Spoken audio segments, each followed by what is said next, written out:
Okay, and we're going to talk a little bit about the 18th Street Gang.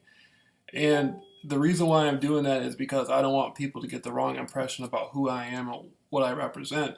As a younger teenager, years ago, I was in a gang. And since that time, I have grown up and got older, and I became a researcher. I don't go out looking for victims. I'm not a punk who sits on the internet. I'm a grown man who presents research. And one of the things I've gone through in my life is something called community stalking or gang stalking. And what community stalking and gang stalking does is it uses disinformation. People will sit there and tell people that I'm a rapist, that I'm a criminal, that I'm a lowlife, and they'll use in the FBI. The Freemasons in the FBI will do this and pay people to follow me around. It's called the targeted individual thing. Okay, now I'm going to speak a little bit on the 18th Street Gang. Question number one: are all 18th Street Gang members races? Are all 18th Street Gang members Mexican? Are Southsiders? People have the 18th Street Gang extremely confused. 18th Street was created by a Samoan, by somebody who was mixed, named Rocky Glover, and his own the original 18th Street territory. Um, the original 18th Street territory is Toberman Park, right there, and that's where he created the 18th Street Gang.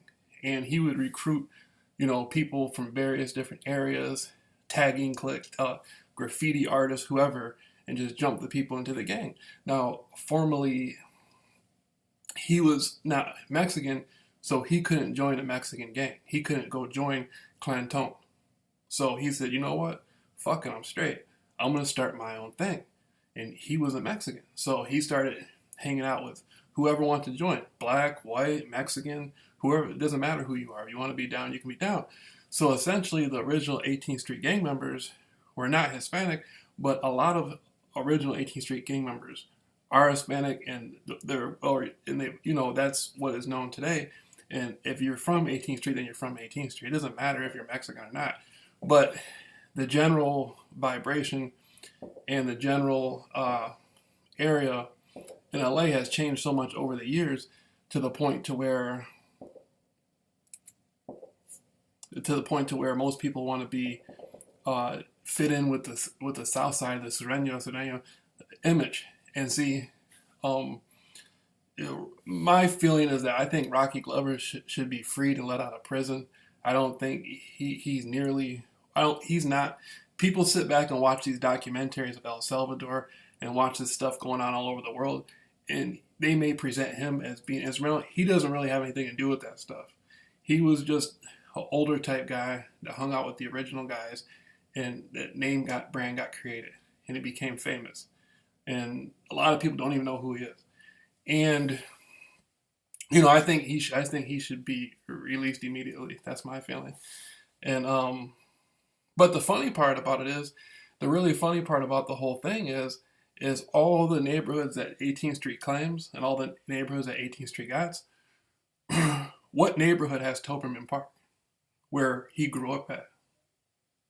Who's watching over his if he has family members there? Who's watching over his family? What's going? That's one of the most interesting things. But anyhow,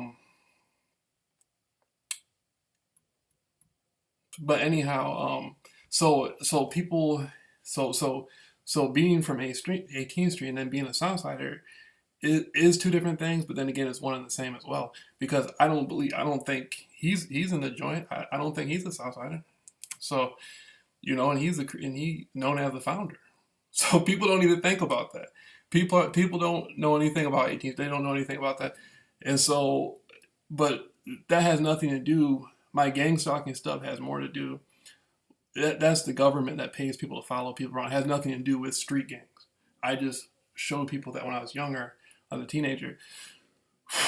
Now, it's actually a political issue. The thing with him is more of a political issue. It's like Big Tookie or whoever else, but he I think a lot of people that are in jail shouldn't be in jail. That's my personal opinion.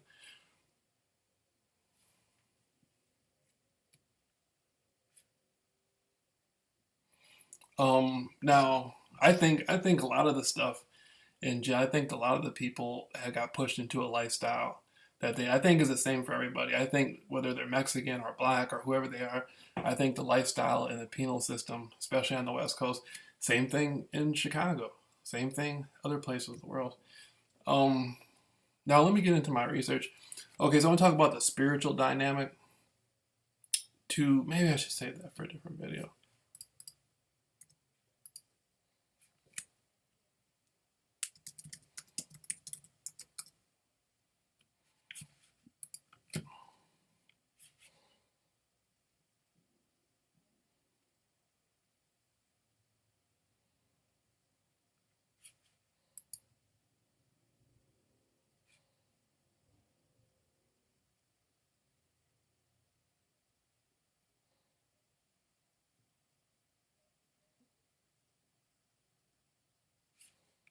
See, they're saying it was founded in '68, but that's not really true. It was founded around 1959.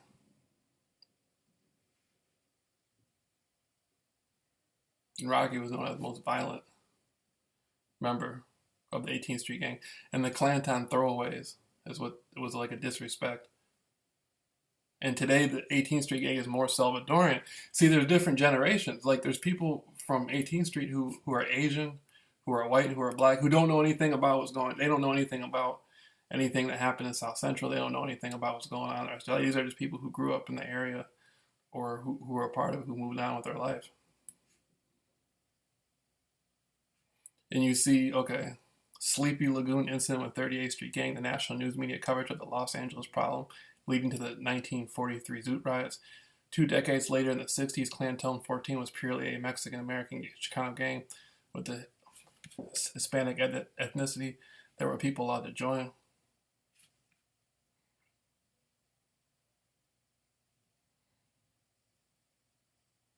Yeah, that's interesting. That's very interesting. You can be surprised what you can learn.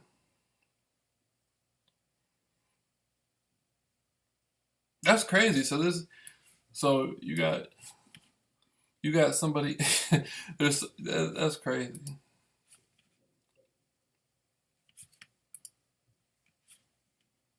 That's really crazy. You think about it.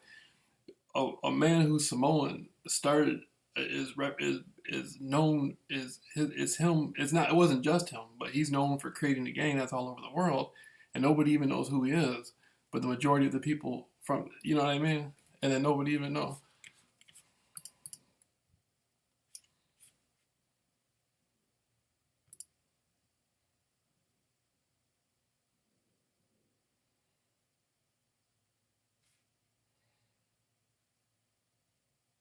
And he's a good guy. Last time I wrote him a few times, but he told me he said, um he said keep a positive attitude and avoid negativity.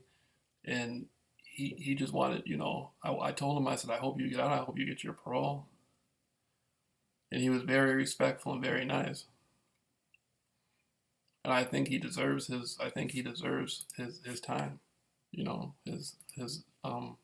his opportunity to go back to wherever he's from, back to his family.